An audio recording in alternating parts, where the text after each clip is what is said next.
What's up, people? I'm Shaggy, the Opinionated Hippie, continuing my deep dive into covers albums. Not a fan of covers albums, looking for the best one. This is my covers album number 32. Today I'm going to talk about Tori Amos's Strange Little Girls, a 2001 release. Going to review this, not play music from it, rank it among all the others I've done. As I go through it, each song will earn 1 point or 0 points. I'll take a percentage of points earned over number of tracks, and then that becomes the score and the ranking. 2001, Tori Amos, covers album. I bought this album when it came out. I completely forgot about its existence. Went up to Austin last weekend for a show. Going back up this weekend for Psych Fest, Pavement, Mastodon, TV on the radio, Built to Spill. Going to be crazy. But anyways, yeah, went up to Austin last weekend, was going through my CDs to find something I hadn't listened to in a while. I found this. Completely forgot about its existence. For shame on me. I'm a huge Tori Amos fan. Got into Tori back in when Little Earthquakes dropped in 92. Saw her on that tour at the Palace of Fine Arts there in San Francisco with Zoe. Zoe, if you're out there, we used to do Dead Tour together in the early 90s. Have not seen her since. But yeah, if you're watching this, Zoe, and you remember the guy you went to see Tori Amos with at the San Francisco Palace of Fine Arts, drop me a message. But anyways, 12 songs, absolutely banger of a covers album. So many great things going for it. The track list, the songs that are picked, fantastic.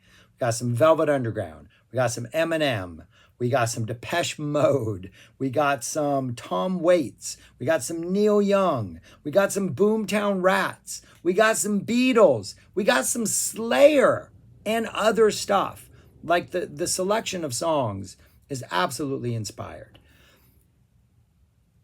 Adrian Belew is on this album, so there's a Zappa connection. But the thing about these songs is almost all of them, except for the one that doesn't work. And I really think there is only one. There's one that I think wholeheartedly doesn't work. There's another one where I'm actually not sure if it works as a cover song, but I really like it anyways. Though some parts, I'm like, okay, well, that part maybe didn't work, but it's like 9.5 minutes long. So I'm like, I'm gonna say it works anyways. They all sound like Tori songs. Like so many of them, you're like, oh, this could have been a Tori Amos song. Lyrically, musically, yes, I hear the original in it, but it could be a Tori Amos song. Yes, it's really close to the original, which only happens really maybe twice on here, in which you're like, it verges on being, no, never does it really verge. Only once does it sound really close to the original. And it works because Tori Amos is singing it, and it would have worked as a Tori Amos song. I love this album. I think it's sequenced incredibly well. I love the sounds. There's a slight techno vibe to a lot of this that works. There's a lot of Tori with just piano and voice, which really works. There's one over-the-top fiasco that doesn't work. But for the most part, this is I think, a compelling, intriguing, even there is one song, like maybe two songs that don't work, but one of the choices of covers is like, that was an intense song to choose to cover, Tori. And it's not a rough listen because her performance is bad. Her performance is incredible, and I think better than the original. It's an odd choice. There was a concept around this. She purposely picked all male songwriters and then performed the songs from the perspective of a female. And I believe each song she created, did a Photoshop for who that female was. And I'm pretty sure the pictures of each female are in the album booklet or CD booklet. So there's a lot of thought went into this. And so that's really more of just an interesting aside, because musically it's kind of all you need. And I think it's a really inspired covers album. Opens up with Velvet Underground's New Age.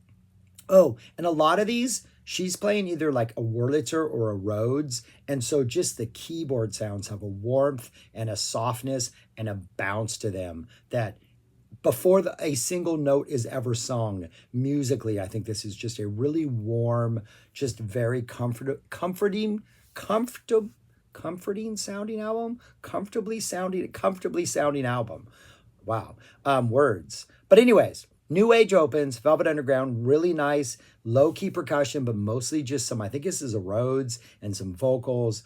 The vibe is absolutely amazing. At some point, like a little bit of guitar drops.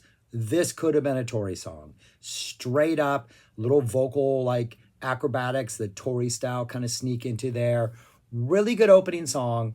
Kind of low-key, like we're not turning the burners up too high. We're keeping things kind of, on like a low simmer, but it's a really good low simmer.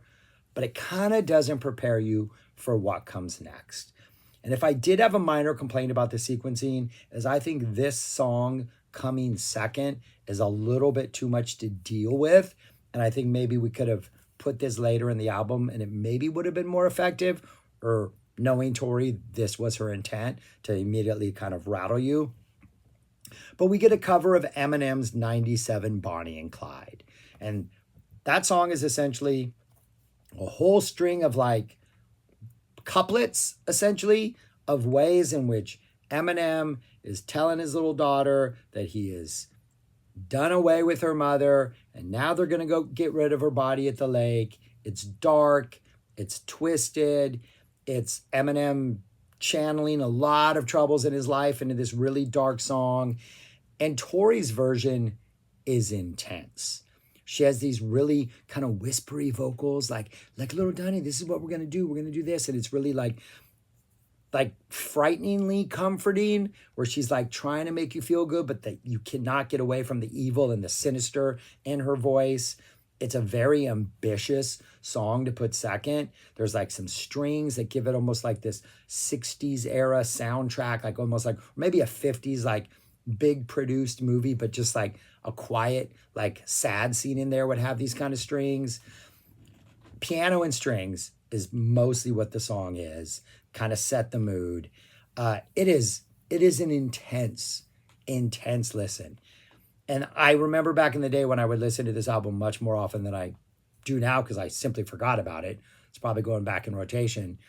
There were times when I would reach for this album and I don't like to skip tracks. I'd be like, yeah, I just can't handle Bonnie and Clyde right now, so I'm not in the mood. But when I'm in the mood, I kind of think she knocks it out of the park. I just got to be in the mood. One thing that helps immensely is song number 3 is Strange Little Girl, a cover of the Strangler song. This one is a lot more bouncier pop with this awesome organ in there that just gives it this just great bounce to it.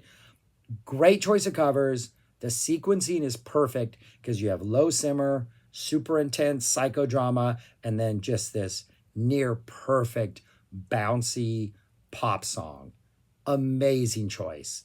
Strange Little Girl. Just sugar, like tea and sugar. A little bit of sweet tea in the best way possible to kind of like wash out whatever Bonnie and Clyde, whatever taste that is left in your mouth. Next, we get a cover of Depeche Mode's Enjoy the Silence. Piano and voice. Sounds like it could be a Tori song, your complete like slow burner Tori song. But that Depeche Mode melody, it's there. I mean, that's still a relatively kind of low-key Depeche Mode song. It's not too over the top as far as the dance vibes go. But that melody is just so important in there. And Tori keeps that. It's almost like a cleaner version of the melody with just the piano and the voice. Awesome choice of songs. Awesome cover. Next, we get a cover of 10cc's I'm Not in Love. Pretty close to the original, but there's a slightly more like slow burning techno vibe. So it feels like almost like the same song, and it's almost like maybe 10cc would have done this, would have made these choices if they had made this song, 25 years later. So it really does feel like just an updated version of it. She does repeat a couple lines that aren't repeated in the original to kind of emphasize them, but the melody is still there. And I think the sort of her female indifference to the person she's not in love with gives this song a slightly more of a gut punch than I think the original does. And just her vocals, and just when she comes in and she's just like, I'm not in love. You're just like, it's just like, yeah. Like she's not. I don't think so. I don't know. I have a lot of different opinions over the years about what the original is actually meant, whether it was sincere or not. This one, I feel like, yeah, nah, she's not in love. Like she might miss him, but she's not in love. I don't know. I love this performance of this song. Next is a song I was not familiar with, Rattlesnakes, a Lloyd Cole and the Commotions. I did not know them at the time. Did learn about them because of this album. This is a pretty straightforward cover of that song, but this is a little more country. That one has a little more of a like rustic rock type indie vibe. This one is a little more softer, a little more warmer, some really nice organ, nice little sort of soft country rock drop as we get into it. Lyrics are just fantastic. Another just great for me, what was something I didn't know, a great choice of something. I'm like, oh, okay, now I know about Lloyd Cole. Having a hard time with words these days. Great choice. Next, we get a cover of Tom Waits' Time, pretty much just piano and voice, a pretty straightforward version of this song. And I almost didn't give this a point because I do kind of think I like Waits' vocal performance better than I like this one. But every time I get like a third of the way through it, and I'm like, oh, but you know what? This is why certain songs become standards. This is why certain songs become songs that everybody covers. Because if you mess it up, it still might be good. If all you're doing is, like Tori is doing, is being yourself, and maybe the Tom Waits original puts a stamp on this that can't be beat, Tori being herself is good enough to take what is a almost perfect song and just, by the end of it, I'm like, yeah, you needed to do that. That was awesome. The song is so good. It's almost like a standard it should be as far as people covering it. Yeah. By the end of it, I'm like, good job, Tori. Thank you. We needed that. Tom Waits' Time. And then comes the only mistake on the album. And I think it's kind of a big mistake. It's ambitious, so props for trying to do something new. But it's a cover of Neil Young's Heart of Gold. Big, over the top, some really kind of distorted slide guitar type action, a lot going on. She's kind of tweaking with the melody to make it a little more jagged. Just doesn't work for me. Doesn't have the right energy. It almost feels like it doesn't belong to the rest of the album. It is so different. There's another song, Two Down, which is also kind of different from everything else, but there's a warmth to it and a techno vibe to it that kind of works. I just don't think Heart of Gold works. It is, out of the 12 tracks, the only song that doesn't work for me. Next is I Don't Like Mondays, which has some really warm organ sound. And if you're not familiar with I Don't Like Mondays, Boomtown Rats wrote it about a school shooting in San Diego. It happened when I was in 4th grade. I remember getting home. It was on the local news. My mom watched local news every night, 5 o'clock. It was on the news. I don't think there were video or images of it, but it was like a girl went out, was homesick on a Monday and started shooting people on the football field at the high school right by her. And the reason they gave in like a press interview was like, why'd you do it? And she was like, I don't like Mondays. So the Boomtown Rats wrote a song about it. And this is pretty straightforward, but it is just organ. It's a little more simplified. Boomtown Rats had that sort of campy kind of theatrical type of vibe. This gives it a warmth that makes it just even more unsettling. Good choice of covers, very Tori-esque. Next, the one that I'm not really sure works, but I really, really enjoy, is a 9.5-minute cover of the Beatles' Happiness is a Warm Gun. It starts off with a good, like 2+ minutes of just like techno, instrumental, warm kind of jam music. There are audio quotes being played, the first one being a news report about John Lennon's assassination. And then we get a bunch of other stuff about guns, going into, I want to say, Papa Bush, right? And then maybe, I don't think George would not have been in office long enough. Second Bush would not have been in office long enough. But like gun quotes, NRA quotes. We have a problem with guns here in the States. So you're getting a very political context to this version of the song. And it just goes on for like 9 minutes. It's very much of a mood. Some of the changes don't work. It definitely takes what is a really concise, tightly wound, awesome little pop song and like just stretches it out and soaks it in like electronic music. But the bass comes in at the end is absolutely fantastic. It does feel kind of loose, kind of jammy. Like maybe they're just letting this ride out in the studio and editing it down to something more like, palatable at 9.5 minutes. But yeah, I'm not sure it's actually a good cover of Happiness is a Warm Gun, but I think it's a really entertaining song. Then we get Raining Blood by Slayer. And Tori doesn't do what she did with Neil Young. She's like, hey, I'm going to do the obvious thing. It's going to be me, and it's going to be a piano. That little main riff kind of comes in like a muted little piano riff, so even though it's really somber and low key, you're kind of, oh yeah, all right, we got a little Rain and Blood melody action in there. She's given that long, drawn out vocal performance, that sort of whispery opera vibe to these lyrics. And it just builds, and the intensity just like piano, voice, Tori. As we go through the song, it just becomes a little more intense, a little more powerful, a little more like it just gets in you. It's a bold move, and it's like 6.5 minutes long or something. So you're simmering in this like intense low key vibe for a long time, but it absolutely works. I think it's an obvious decision to just take Raining Blood and reduce it to piano and voice, but Tori delivers.